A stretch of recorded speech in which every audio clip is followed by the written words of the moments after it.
Good morning, student. Today we will discuss about the part of geography. Part of geography. So topic is India's neighbors. आज मैं फिर आपको India's neighbours के बारे में बताएंगे, भारत के पड़ोसी राज्यों के बारे में बताएंगे। फिर से मैं डिस्कस करूँगा। जैसा कि मैंने बताया था कि भारत के पड़ोसी देशों में, भारत के पड़ोसी देश कौन कौन से हैं, नाइबरस कंट्रीज कौन से हैं। भारत के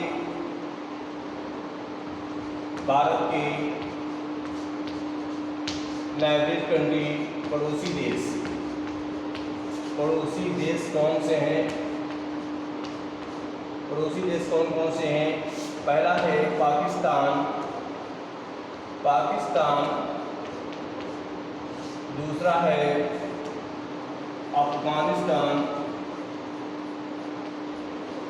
अफगानिस्तान,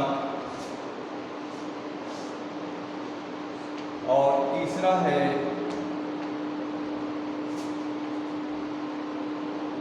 नेपाल, चौथा है भूटान, पांचवा है बांग्लादेश और छठा है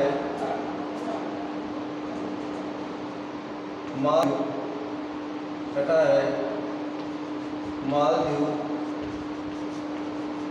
और सातवां जो है म्यांमार है। ये भारत के पड़ोसी देश हैं। पाकिस्तान, अफगानिस्तान, नेपाल, भूटान, बांग्लादेश, मालदीव, म्यांमार। तो ये सारी जो पड़ोसी देश हैं इसको नाइबरस कंट्रीज कहते हैं। और इनमें जो है कुछ ऐसी कंट्रीज हैं जो जिनका इंडिया के साथ में बहुत अच्छे रिलेशंस हैं, लेकिन कुछ कंट्रीज ऐसी हैं जो इंडिया से उनके रिलेशंस अच्छे नहीं हैं। जैसे पाकिस्तान जैसा कि सभी जानते हैं कि आए दिन जो है भारत के ऊपर अपनी निगाहें रखता है और भारत की शान को भंग करता रहता है, जबकि ये हमारे देश का ही पार्ट था। कभी भारत जो है 1947 में पाकिस्तान से अलग भारत और पाकिस्तान, जब भारत का विभाजन हुआ 1947 में, तो दो राज्यों का गठन किया गया, जो कि माउंटबेटन योजना के आधार पर दो राष्ट्रों का निर्माण किया गया। उसमें से भारत और पाकिस्तान दो राज्य गठित हुए। तो इस तरह से भारत और पाकिस्तान जो है कभी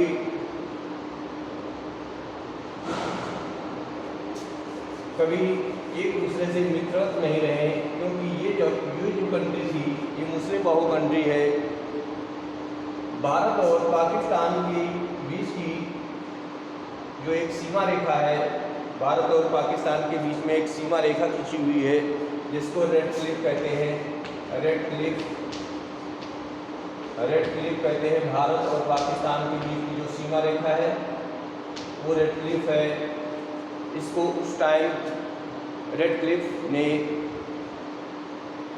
इस रेखा को खींचा था, इसीलिए ये रेखा जो है उन्हीं के नाम पर रेड क्लिफ रेखा कही गई है।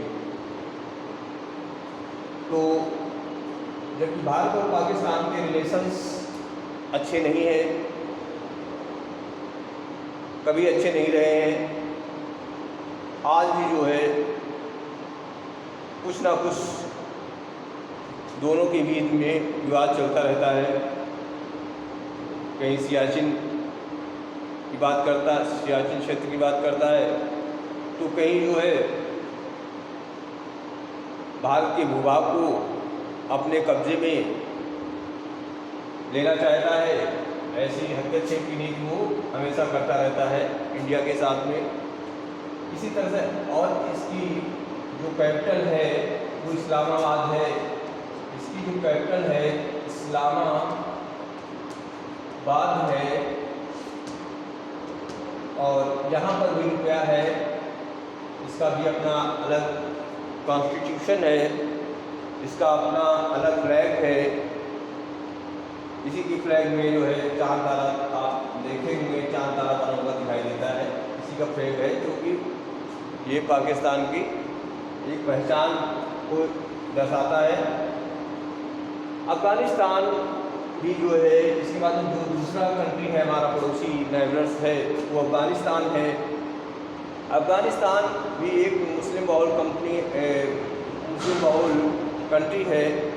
अफ़गानिस्तान प्राचीन काल में जो है एक घोड़ों का यहाँ पर सबसे ज़्यादा जो है ट्रेड होता था, यानी घोड़ों का यहाँ पर घोड़ों के माध्यम से ज़्यादा ट्रेड किया जाता था।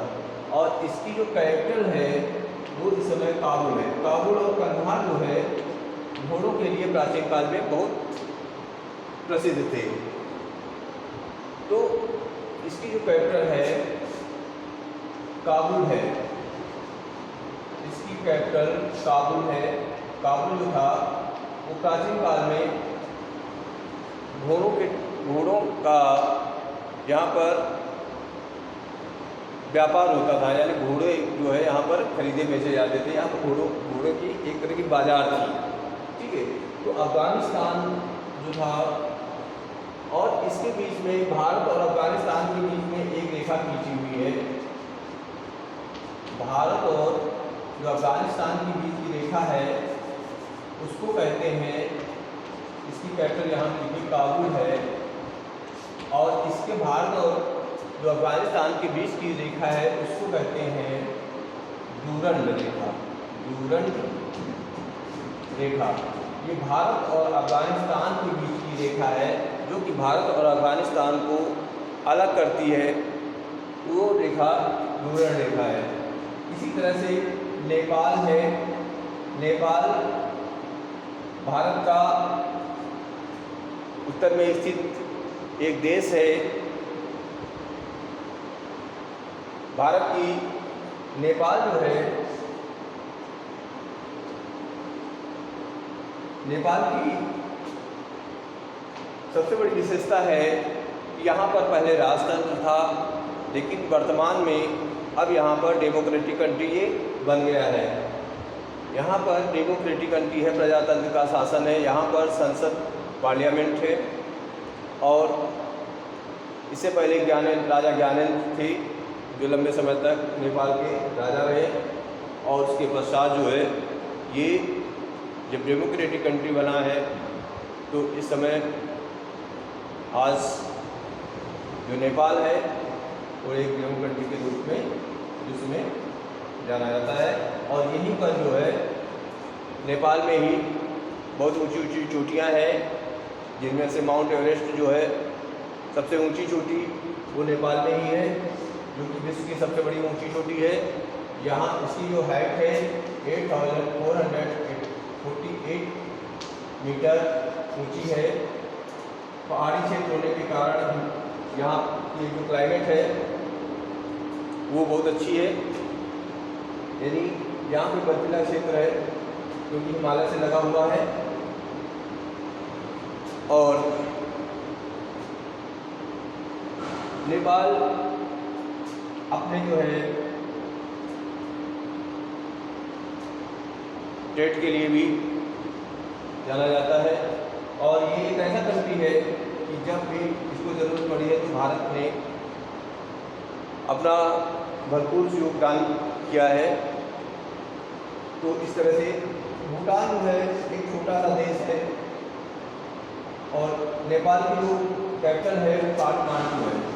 नेपाल की जो कैपिटल है वो काठमांडू है, यही पे इसका हेडक्वार्टर है। तो इसके बाद है भूटान, वो छोटा सा कंट्री है, छोटा सा देश है और इसकी जो कैपिटल है वो थिम्पू है। यहाँ पर थिम्पू है यहाँ पर थिम्पू है। भूटान जो है अपने प्राकृतिक सौंदर्य के लिए जाना जाता है। तो इस तरह से बांग्लादेश जो है, बांग्लादेश की जो कैपिटल है ढाका है। बांग्लादेश की कैपिटल ढाका है और बांग्लादेश जो है भारत से लगा हुआ एक देश है और भारत और बांग्लादेश के जो रिलेशंस हैं वो अच्छे हैं, मधुर हैं। मालदीव की जो कैपिटल है माले है और मालदीव भी एक बहुत समृद्ध और प्राकृतिक सौम्य वाला कंट्री है। इसके बाद में म्यांमार है। यहाँ पर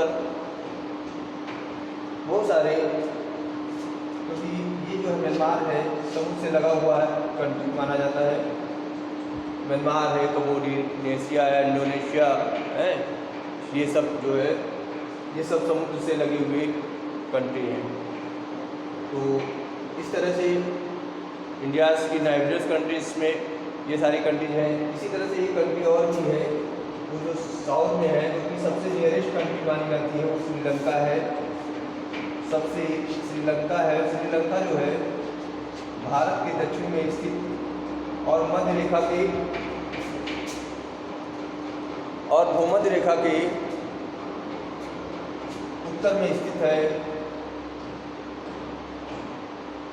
ये जो है भारत और श्रीलंका आपस में एक दूसरे से जल डमरू मार्ग से जुड़े हुए हैं और मन्नार की खाड़ी से जुड़े हुए हैं। मन्नार की खाड़ी भारत और श्रीलंका को दोनों को जोड़ती है। तो इस तरह से पड़ोसी राज्यों में श्रीलंका जो है सबसे नियरेस्ट कंट्री है। तो इस तरह से मैंने जो है इंडियाज़ नाइबर्स पड़ोसी देशों के बारे में डिस्कस किया है।